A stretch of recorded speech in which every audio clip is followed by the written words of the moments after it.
The war and rumors of war in Latin America right now. We have a carrier battle group off of Venezuela. I know you've been all over this topic too. Give me your thoughts.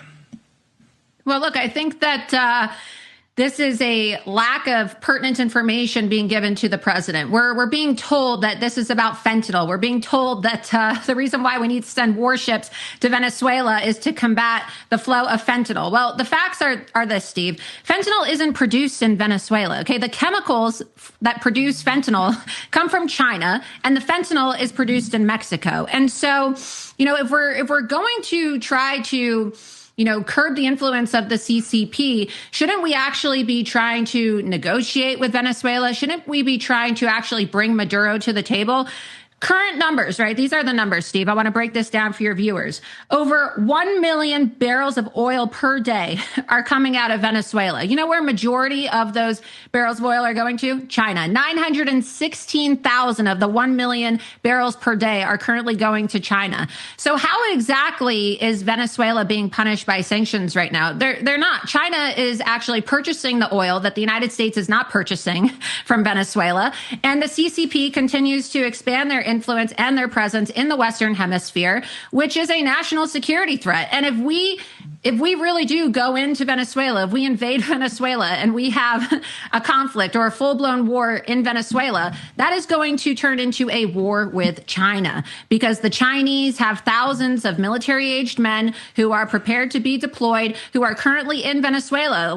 There hasn't really been a lot of reporting on this, Steve, but these Chinese men are being stationed there in the refineries, working in the refineries currently in Venezuela, and the Chinese now actually have their own physical refineries in Venezuela.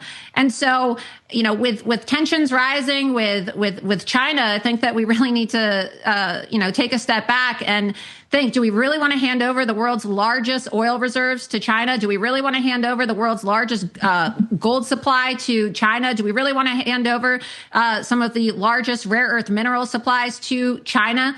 I mean, this is a very resource-rich environment that we could be benefiting from as Americans. We talked about drill, baby, drill, no more wars. And yet all of these decisions coming out of the Department of War and Marco Rubio's Department of State is completely contrary to what President Trump campaigned on. No new wars, peace through strength, and drill, baby, drill. So I just think that it's in the best interest of our own country to secure those oil assets, to secure that gold, to secure those minerals, and to try to find a way to bring Maduro to the table. I think that, look, I'm not going to whitewash Maduro's record, but this administration has decided to kind of pick and choose which dictators and which tyrants around the world they want to play footsie with. And again, I'm a supporter of the president's, but you can't say that we're going to lift sanctions on Syria and we're going to talk about how amazing Jolani is when he's an ISIS head chopper for the sake of allowing the Syrian government to improve their economy with oil, when, he's currently leading and orchestrating the slaughter of Druze and religious minorities in Syria, to the point where our own State Department yesterday had to issue an emergency declaration and commitment of humanitarian aid to the Druze. Okay, you can't do that at the same time and then say, oh, well, Maduro is such a tyrant, and oh, Maduro is such a dictator.